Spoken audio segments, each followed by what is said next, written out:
책 읽어주는 마미 쌤입니다. 지금부터 우리가 그동안 배웠던 높임 표현을 정리해보는 시간을 가지도록 하겠습니다. 정리하는 방법은 오늘 마인드맵이라는 걸로 정리를 해볼게요. 선생님이 정리하는 내용도 중요하지만 마인드맵을 어떻게 만드는지 그 방법을 여러분들이 배울 수 있는 기회가 될 거라고 생각이 듭니다. 자, 시작해볼까요? 마인드맵을 그릴 때는 가운데에 이렇게 선생님처럼 마인드맵을 해야 하는 중심 소재를 먼저 적습니다. 우리가 오늘 정리할 것은 높임말이기 때문에 높임말을 적고 보통 동그라미를 치기도 하고 네모를 치기도 하고 이 높임말을 주위에 표현할 도형은 마음대로 선택하셔도 돼요.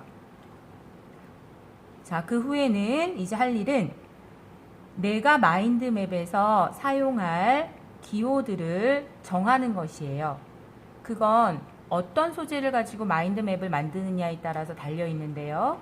오늘은 선생님은 이런 기호를 가지고 사용해 보려고 합니다. 보세요. 내가 높임말을 정리하려고 할 때 자주 등장하는 단어가 있습니다. 예를 들어서 어른이라는 단어가 있죠. 자, 선생님은 어른이라는 단어는요, 어하고 동그라미로 표시해 볼게요. 그리고 내가 있을 수 있겠죠? 나는, 나라는 동그라미로 표시해 볼게요. 그럼 또 누가 있을까요? 친구가 있을 수 있겠죠? 친구는 친이라고 쓰고 동그라미를 해볼게요. 이건 자기가 정하기 나름이에요. 어떤 사람은 그림을 그릴 수도 있겠죠? 어른은 어떻게 표시한다고 할까요? 어른은 인자하게 미소 짓는 얼굴로 할 거야. 나는 그냥 무표정한 얼굴로 할 거야. 친구는 어떻게 할까? 친구는 그냥 요렇게 나랑 이야기를 많이 나오니까 요렇게 표시할 거야 라고 자기가 정해서 표시를 하면 됩니다. 다만 나중에도 봤을 때 이게 무슨 뜻이지 하고 딱 봐서 알아볼 수 있는 그런 표시로 정하는 것이 좋아요. 우리가 보통 이모티콘, 이모지 하는 것들도 이런 원리에 의해서 만들게 되는 것이에요. 마인드맵을 그릴 때는 나만의 이모티콘을 만들어 봅니다. 자, 그 다음에 선생님은 우리는 또 대화라는 단어를 많이 쓰게 돼요. 대화는 어떻게 표시할 거냐면 대화는 이렇게 대화는 서로 주고받는 것이기 때문에 이렇게 양쪽으로 가는 화살표로 표시를 할 겁니다. 그리고 여러분 전달이라는 말 알아요? 전달은 누가 누구에게 주는 것을 말하죠? 전달은 주는 사람에게서 받는 사람 쪽으로 이렇게 표시할 겁니다. 되었나요? 자, 이 정도로 정하고 나머지 사항들은 마인드맵을 그려가면서 더 덧붙여도 좋겠어요. 높임말을 정리할 때 먼저 무엇을 알아야 했나요? 높임말의 뜻을 알게 되었죠. 높임말의 뜻은 무엇이었나요? 높임말의 뜻은 그렇죠. 상대방을 높이는 표현 을 높임말이라고 하였습니다. 자, 이번에는 높임말을 사용하는 경우가 어떤 경우가 있는지 우리가 공부를 했었죠.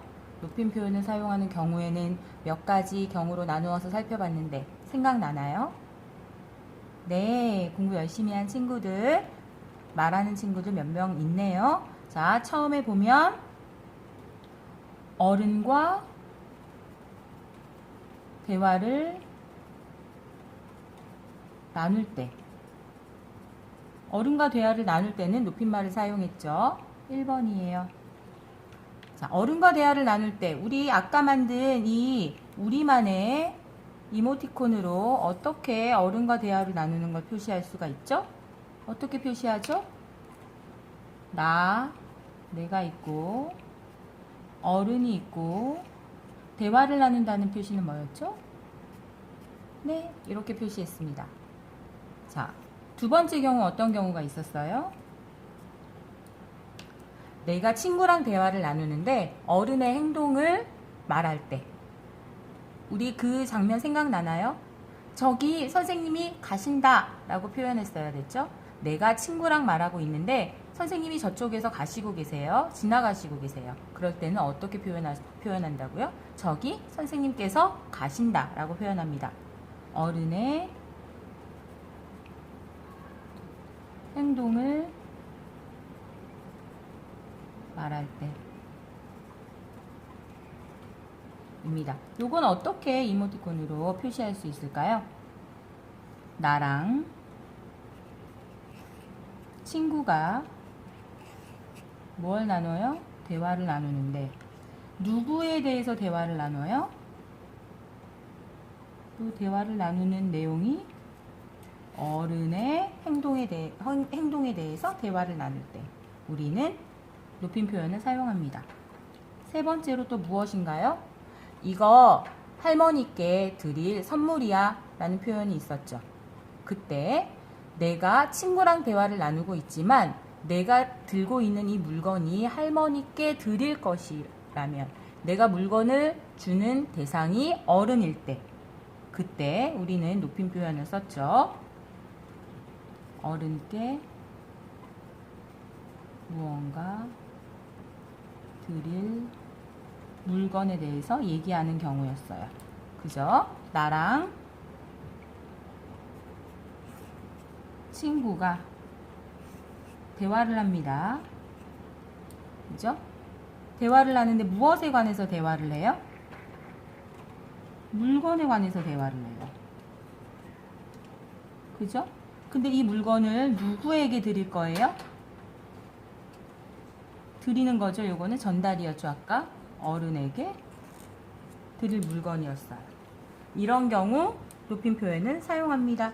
또 우리가 자세히 배우진 않았고 더 높은 학년이 되면 배울 테지만 어떤 경우? 여러 사람 앞에서 말할 경우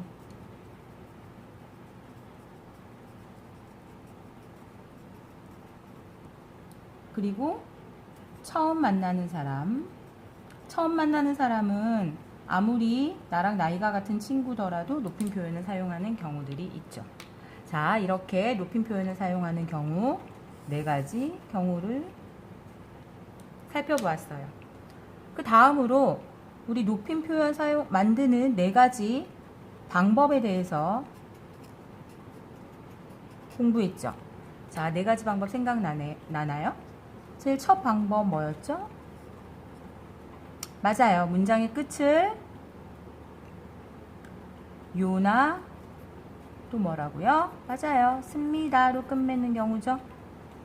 두 번째는 뭐였죠? 네. 어른의 행동을 나타내는 부분에 시를 넣는 것이었어요.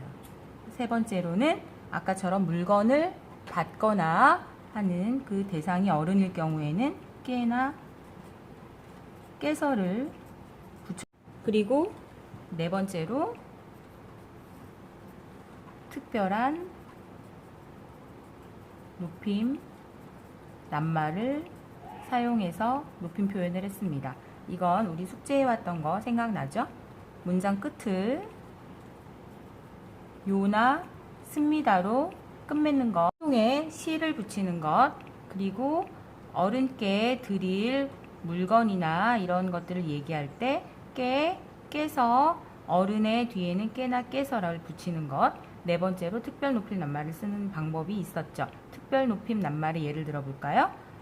어른의 경우에는 생일 대신에 생신을 썼고 집이라는 말 대신에 댁이라는 말, 할머니 댁에 이런 표현을 썼고 나이라는 말 대신에 연세가 어떻게 되세요? 이렇게 여쭤봐야 되고 아프시다 대신에 편찮으시다.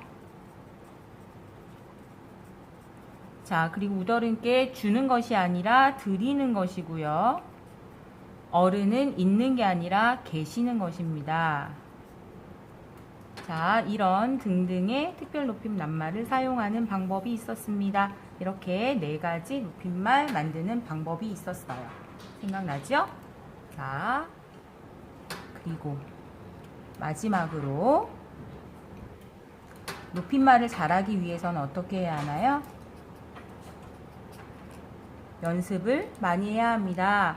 자, 연습을 많이 해서 익숙해져야 해요. 자, 그래서 기억해야 할 문장들이 있습니다. 대표적인 문장으로 어떤 게 있었나요? 말수가 선생님의 심부름으로 말수기를 선생님께 데리고 갈 때 뭐라고 했었죠?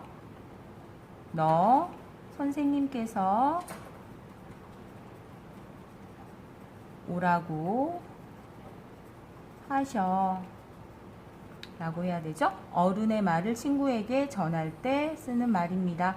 그리고 어머니께서 할머니께 식사하시라고 하시는 말을 전할 때 어떻게 해야 됐죠? 할머니, 엄마가 진지